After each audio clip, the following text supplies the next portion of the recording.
Dr. Paulo Portas, muito obrigado pela sua disponibilidade.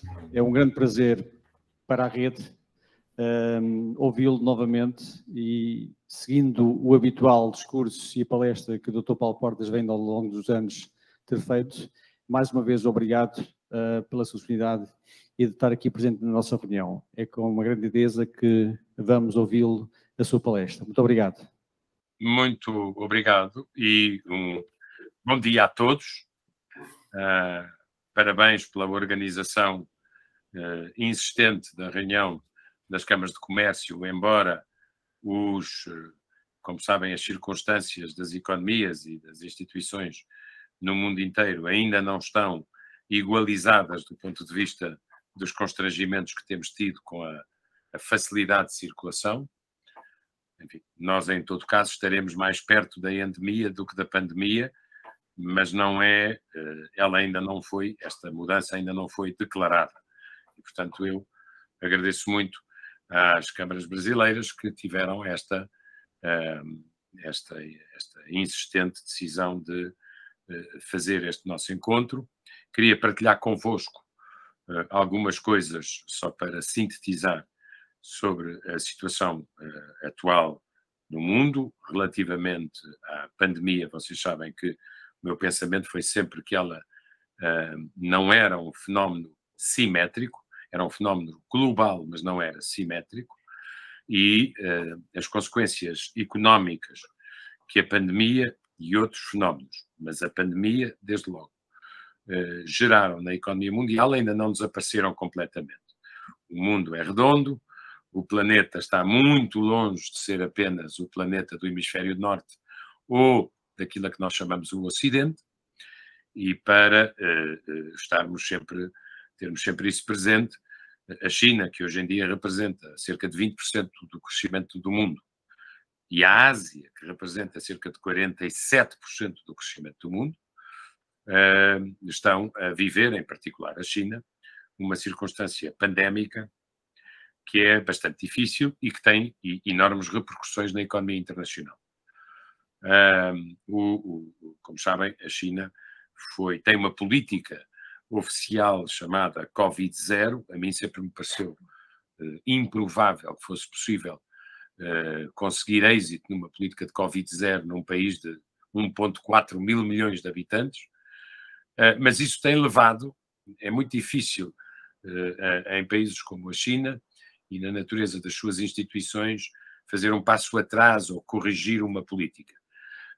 A política do Covid-0 leva ao encerramento de cidades, de províncias e de portos e de vias de comércio terrestre e de unidades fabris, que aconteceu sucessivamente em Hong Kong, em Shenzhen, em Xangai e agora em Beijing. Isto significa que cerca de 30% do PIB da China tem estado debaixo de restrições que afetam a produção, que afetam a entrega, que afetam o transporte marítimo e que têm consequências inflacionárias em todo o mundo.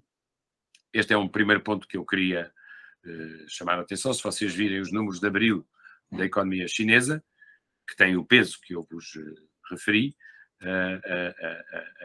a queda no retalho, no grande retalho, por causa do fecho das províncias e das cidades, é superior a 11%, e o atraso gerado nos portos chineses quando transportam mercadorias para os Estados Unidos ou a Europa, para dar dois exemplos, duplicou no tempo. Antigamente precisávamos de 60 dias, agora estamos a precisar de cerca de 120 dias para receber os bens que vêm de lá ou poder entregá-los lá.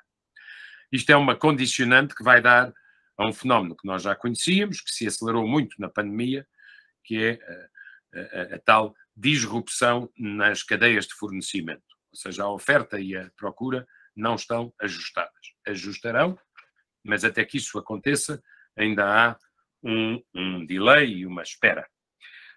Por outro lado, na Europa, no continente europeu, há uma guerra que é vista provavelmente de forma diferente em termos de intensidade pelos europeus ou pelos não europeus, mas para nós europeus, a ideia de que possa haver uma guerra nas nossas fronteiras, ou com fronteiras com a União Europeia, e que a Europa seja outra vez palco de um conflito que é muito perigoso, até porque tem dimensão nuclear, em termos teóricos, ou que seja possível no século XXI alguém entrar por um país adentro e ignorar as fronteiras internacionalmente reconhecidas e ter atitudes de conquista, eu até diria de direito de pernada e direito de conquista medievais, é uma coisa que muito impressionante do ponto de vista da maturidade da Europa. E da Europa como um todo. Isto tem consequências económicas, mas, como sempre, são assimétricas. O continente mais exposto à guerra que a Rússia promoveu na Ucrânia é, evidentemente, a Europa, que tem uma grande dependência energética, para além disso, da Rússia. Os Estados Unidos, como são exportadores de energia, são afetados, mas menos do que a Europa, e até ver a Ásia é quem tem um impacto menor deste conflito, embora o impacto deste conflito depende de uma pergunta para a qual ninguém tem resposta, que é quanto tempo é que ele durará. Para além da gravidade intrínseca que ele tem, quanto tempo é que ele durará e contribuirá para acelerar 3 fenómenos que eu acho que nós temos que ter presentes, como pessoas que participamos na economia, que queremos aumentar as exportações, que queremos promover o investimento. Há aqui 3 fatores que se estão a conjugar nos astros e que, curiosamente, à exceção da China, são esses sim simétricos, que são um aumento notório do fenómeno da inflação. Vocês no Brasil também sabem isso bastante bem. O aumento da inflação muito acima do que os bancos centrais podem permitir, do ponto de vista da política monetária, leva a uma tendência para o aumento das taxas de juros. Isso, se vocês olharem bem para o mapa do mundo em termos de bancos centrais, tanto a América Latina, como a África, como a Europa, como a Eurásia, como a Oceania, estão, e obviamente as Américas, mas estão a caminhar para aumentos de taxas de juros. A China fez pequenas reduções de taxas de juros por causa da diminuição da atividade económica e a Europa mantém-se numa posição que eu acho que não durará muito tempo, que é não mudar, ainda não mudou a política de taxas, mas vai fazê-lo de acordo com todas as informações disponíveis a partir de junho ou julho.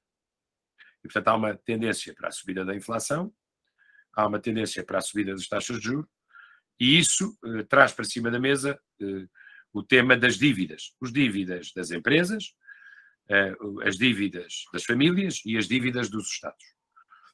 Estes 3 fenómenos estavam quase fora do nosso radar há uns anos, pelo menos do ponto de vista europeu e americano.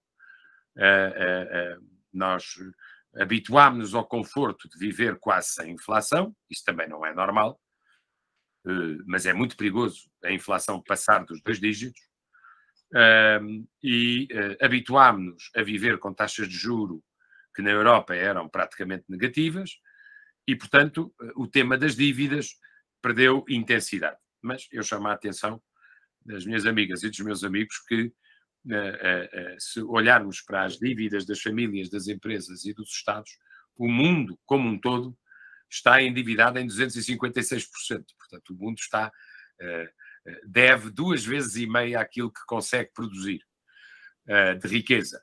Isso pode ser sustentável ou gerível quando as taxas de juros são muito baixas, quando há uma tendência geral para taxas de juros mais altas, obviamente o tema das dívidas torna-se mais relevante. Este era um panorama geral que eu queria aqui acentuar, mas queria também lembrar que para 2 continentes muito importantes para o mundo da lusofonia, o continente africano, por um lado, e por outro, o subcontinente América do Sul, em que o Brasil é, obviamente, a economia mais proeminente e uma das grandes economias do mundo, os impactos da guerra, não sendo, obviamente, positivos, têm outra caracterização. Esta guerra tem uma dimensão, tem duas dimensões, que vistas, por exemplo, do lado de uma economia como a do Brasil, permitem que o Brasil, se quiser, jogue um papel estabilizador no mundo, que é um papel que com a dimensão do Brasil não vejo muitos outros que possam desempenhar. Esta crise internacional da guerra, provocada pela guerra, tem uma dimensão nos preços dos combustíveis e no preço da energia, porque a Rússia é um dos grandes produtores mundiais de energia, e até se deu, entre aspas, ao luxo de baixar a produção para ajudar a fazer subir os preços, e o Brasil é um país extraordinário do ponto de vista energético e dos seus recursos. E isso é, evidentemente, uma oportunidade para o Brasil. Não é apenas o Brasil, mas se juntarmos a isto a disrupção que está a ser gerada ou acentuada pela guerra nos preços alimentares, por ajustamento entre a procura e a oferta, por haver cada vez mais países a tomar medidas protecionistas e a proibir a exportação de bens alimentares como os cereais básicos. E sabendo nós que a Ucrânia e a Rússia juntas representam mais de 1/3 da produção mundial de bens tão básicos como o trigo ou o milho, e outros bastante relevantes como fertilizadores, nós sabemos como o Brasil pode ter aqui uma enorme oportunidade de ser um corretor deste desequilíbrio pela extraordinária dimensão da sua agricultura. E, portanto, as coisas, uma guerra é sempre má, mas não tem as mesmas consequências em todo o lado. Eu diria, vamos ver o que é que os números nos dizem no fim do ano, que a economia brasileira, por exemplo, não é a única na América Latina, mas é que está em melhores condições para o fazer. Terá um desempenho em 2022 e, porventura, em 2023, melhor do que era estimado por certas organizações internacionais. Chamo a atenção para esta capacidade que o Brasil tem de responder e ser um estabilizador na área da energia e na área do abastecimento e fornecimento alimentar. Também chamaria a atenção para o seguinte, e isto é particularmente relevante para a visão que os europeus têm do futuro. A Europa foi apanhada em contrapé numa extrema dependência energética, como se a energia não fosse uma categoria geopolítica de primeira dimensão. Nunca se devem ter monodependências e muito menos monodependências sujeitas a um risco elevado. E a Europa tem 15 países que, em matéria de energia, dependem entre 40% e 95%, 94% do abastecimento do gás da Rússia. A dependência é menor no petróleo, mas o gás da Rússia significa a primeira fonte para 15 países acima de 40%. E nestes países estão, por exemplo, a Alemanha, onde praticamente metade do seu fornecimento em 2021 de gás vinha da Rússia.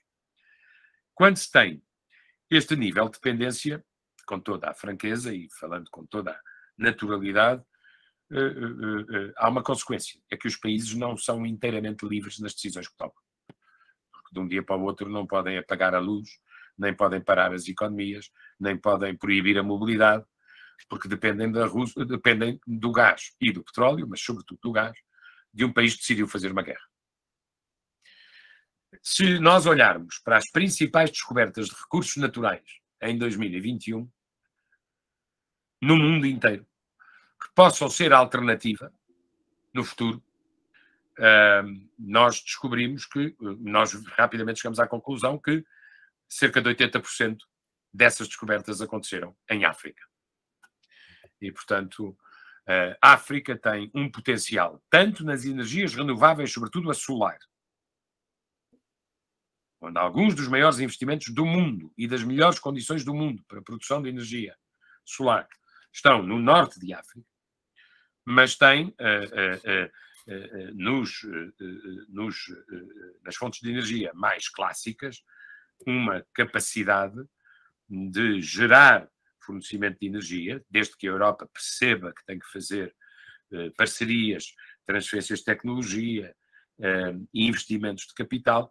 A Europa, diria eu, mais tarde ou mais cedo, mas eu diria que era melhor que descobrisse isso cedo.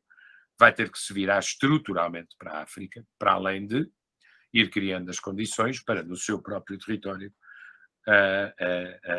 conseguir fomentar as energias renováveis. Eu queria chamar a vossa atenção que, do ponto de vista da energia, que é absolutamente essencial para o funcionamento da economia, a Europa está prisioneira de um dilema que é muito difícil. Todos nós sabemos o que é o principal e o secundário. O principal e o acessório. É fácil, se a gente tiver cinco opções, estabelecer de que é que eu preciso tratar mais e mais depressa e melhor. Isso é fácil. Quando a opção não é a minha dependência, não é entre o principal e o acessório, mas é entre o urgente e o principal, aí é que as coisas se tornam muito complicadas, porque a Europa tem que fazer ao mesmo tempo uma transição para fontes de energia limpas e precisa de arranjar gás e petróleo até ao fim do ano, porque o compromisso dos europeus é reduzirem a dependência da Rússia em 66%. Ora, isto não se faz de um dia para o outro.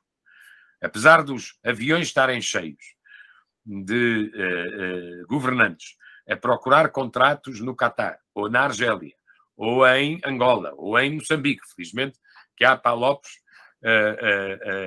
nesta lista de países com capacidade de gerar equilíbrio do ponto de vista energético. É evidente que, ou no Azerbaijão também, ou no Brasil, mas, objetivamente, é preciso encontrar disponibilidades do ponto de vista da produção, é preciso encontrar vias do ponto de vista do transporte ou da conexão, e isto não se faz de um dia para o outro. Portanto, a Europa tem que, por um lado, tratar do urgente. No próximo ano não podemos ter esta dependência da Rússia. Só para terem uma noção, a Europa, em 2 meses de guerra, pagou ao Tesouro Russo pela energia 50 mil milhões de euros. E em fornecimentos ou ajuda humanitária à Ucrânia, pagou 1,5 mil milhões de euros. A diferença é 50 bi para 1,5 bi. Portanto, as dependências têm custos. Porque, em certo sentido, nós acabamos por financiar o esforço de guerra, mesmo não querendo. E portanto, eu diria, para o Brasil, por um lado, e para a África, por outro, se houver inteligência estratégica dos dois lados, do lado do hemisfério norte em relação ao hemisfério sul e da Europa relativamente a outros continentes, há um enorme potencial de recuperação de independência e de estabilização de mercados nesta nossa relação. Portanto, era este ponto geral que eu vos queria fazer. Eu suspeito, com toda a franqueza, que a guerra não é vista, evidentemente, da mesma forma quando é vista do hemisfério norte e da Europa, onde ela se trava, ou quando é vista a partir, por exemplo, da América Latina, onde ela não se trava, mas onde podem estar algumas das soluções para os problemas globais que a guerra acentua. Depois queria também partilhar que esta reunião das câmaras acontece num momento interessante, acontece num momento interessante para a Câmara de Comércio e Indústria de Portugal, que acaba de eleger um novo presidente e uma nova direção.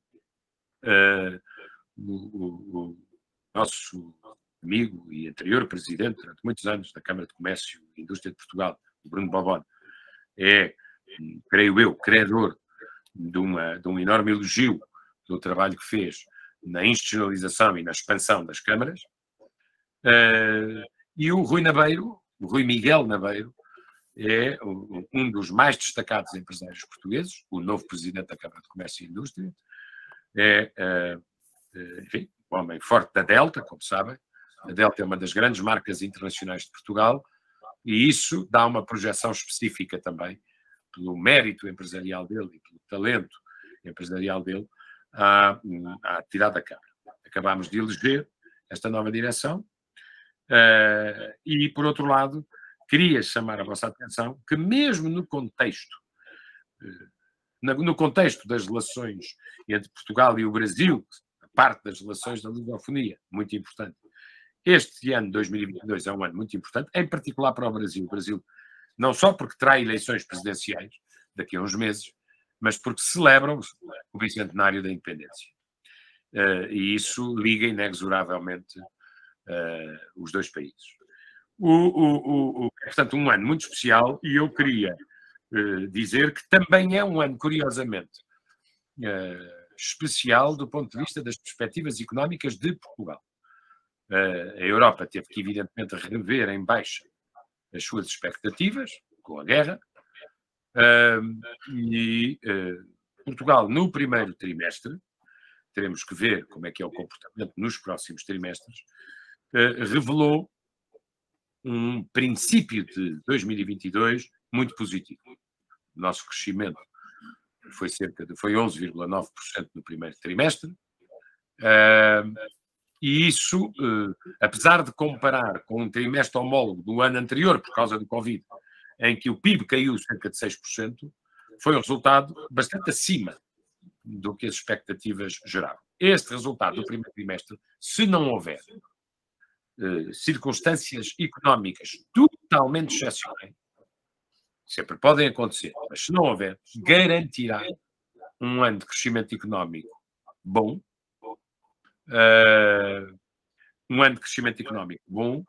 e um ano de execução orçamental, do ponto de vista das políticas públicas, também eficiente. Não se repetirá, provavelmente, com esta dimensão em 2023, mas só para vos dar conta, por exemplo, aqui há 2 meses, desta diferença. Aqui há 2 meses o FMI dizia que Portugal só recuperaria aquilo que tinha em 2023, aquilo que tinha em 2019, nosso último ano normal, em 2023. Agora já retificou e colocou Portugal, onde me parece que é razoável colocar, na lista de países que não recuperaram em 2020, não recuperaram a totalidade em 2021, mas recuperarão em 2022. Nessa lista de países estão muitos africanos e e o Brasil, por exemplo, faz parte dos que já recuperaram no ano passado, a base de 2019. Mas isto significa que o ano económico em Portugal pode ser, do ponto de vista do crescimento do PIB, favorável. É evidente que há um fenómeno que vocês conhecem, todas as câmaras conhecem isto em todos os países. Há um fenómeno chamado inflação. As previsões neste momento disponíveis são 7,4%, é o último dado que temos, inflação de abril. Está na média europeia.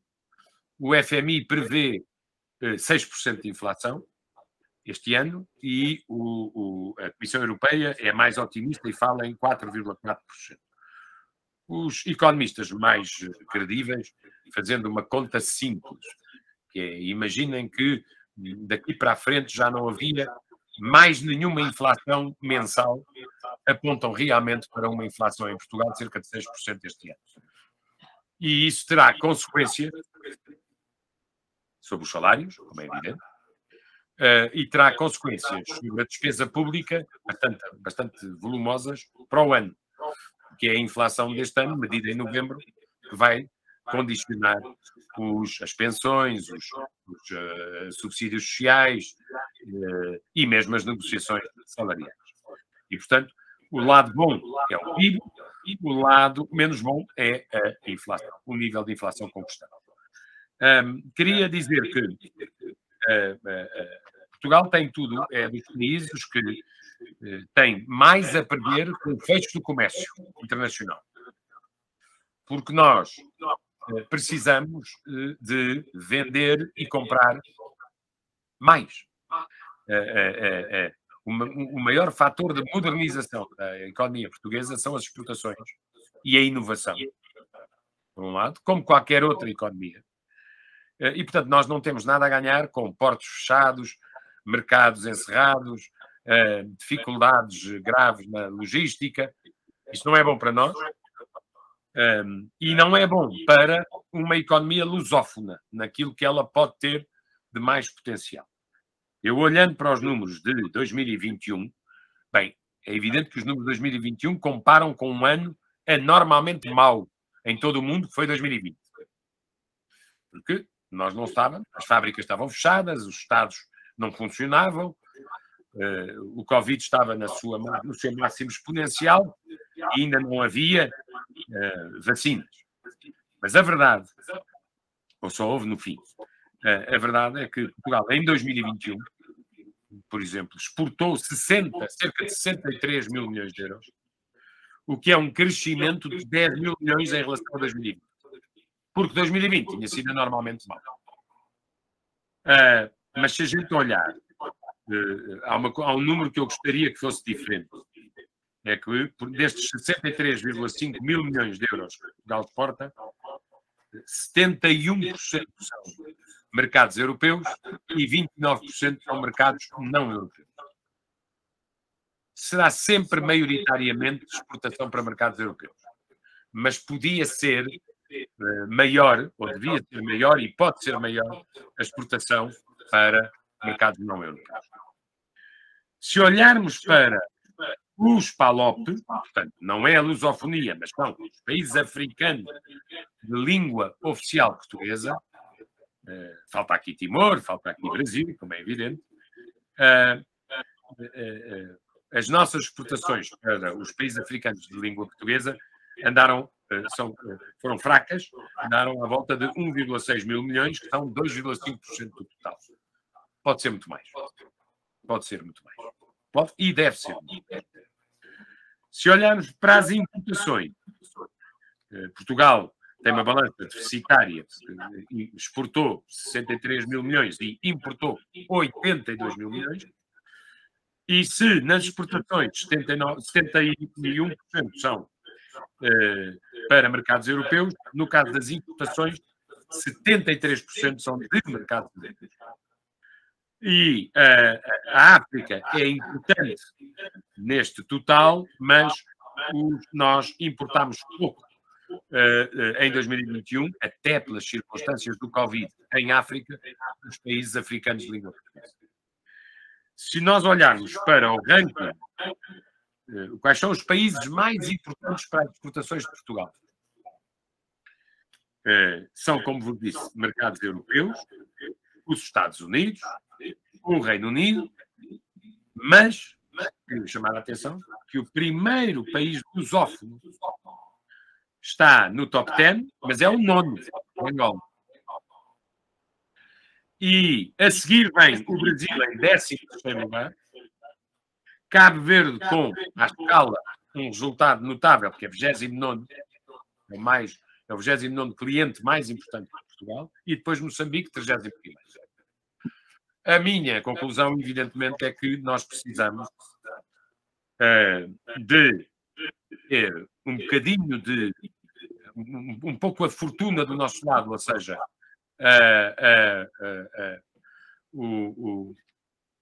nós precisamos que os mercados estejam abertos ao mesmo tempo entre aqueles para onde importamos e aqueles de onde importamos, porque isso é que potencializa as nossas relações económicas internacionais. Os nossos mercados estarem abertos depende essencialmente de nós, mas outros estarem abertos não depende de nós. E precisamos, tanto do lado privado como do lado público, de fazer mais diplomacia económica. Eu acho uma proeza aquilo que a Direção de Relações Internacionais da Câmara de Comércio, Pedro Magalhães, e a sua equipa conseguiram durante os anos pandémicos, foi manter uma atividade comercial presencial, às vezes, quando era possível, híbrida, outras vezes estritamente por remoto, mas ajudar as empresas a continuarem a fazer comércio. O plano de ações internacionais deste ano é bom, é essencialmente presencial, mas nós precisamos, pelo lado da Câmara, tenho a certeza que vamos dar um contributo para intensificar as ações comerciais.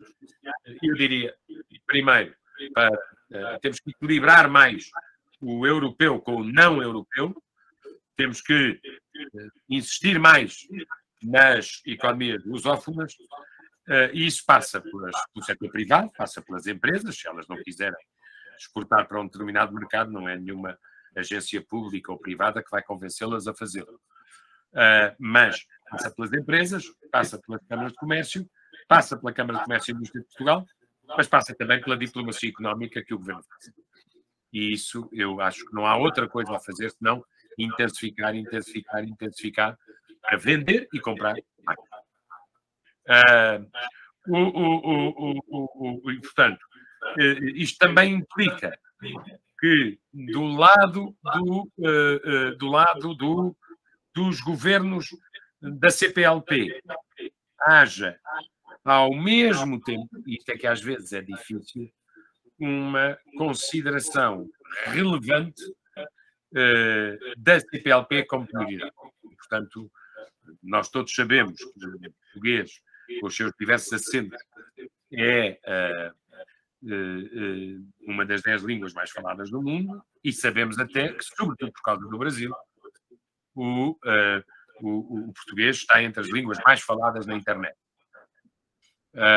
E isso é um enorme potencial, sobretudo porque passa no relacionamento humano, que é talvez uma das melhores dimensões que tem a CPLP. Mas tem que passar por facilitações empresariais, no sentido da liberdade de trânsito, da liberdade de circulação, dentro de circunstâncias geríveis, como é evidente. Tem havido progressos na matéria, em termos de CPLP, mas a verdade é que, por exemplo, para vos dar um exemplo, neste momento, vamos falar de 3 países que nós gostamos muito, todos. O Brasil está muito centrado nas suas eleições, o Angola está muito centrado também nas suas eleições.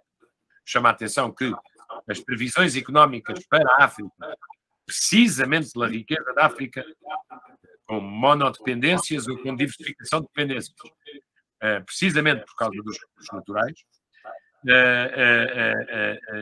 Timor esteve muito concentrada na celebração, eu aliás saúde, do aniversário da sua independência, e Portugal, pela sua circunstância europeia, não pode deixar de estar preocupado com a questão da guerra. Dito isto, há sinais de um incremento notável do turismo. O turismo caiu muito, como vocês sabem, em todo lado, mas aqui foram 2 anos muitíssimo difíceis, e há sinais, se você vier a Lisboa ou ao Porto um desses dias, vai compreender o que eu estou a dizer de uma forma exponencial. Há sinais muito positivos que de mercados que não eram habituais estão a chegar, ou não eram habituais em grande volume, estão a chegar muitos turistas, e isso ajuda a nossa economia, porque, como sabem, o turismo é a exportação em termos estatísticos. Mas era isto que eu queria basicamente partilhar convosco, desejar-vos, evidentemente, um encontro bom. É muito melhor do que foi possível nos anos pandémicos, e será certamente o último antes do próximo, será certamente melhor, creio que o mundo terá nessa altura resolvido alguma dos problemas essenciais com que se defronta neste momento. Portanto, desejo-vos muito bom trabalho, gostaria muito de estar aí convosco, e um abraço forte a partir de Lisboa.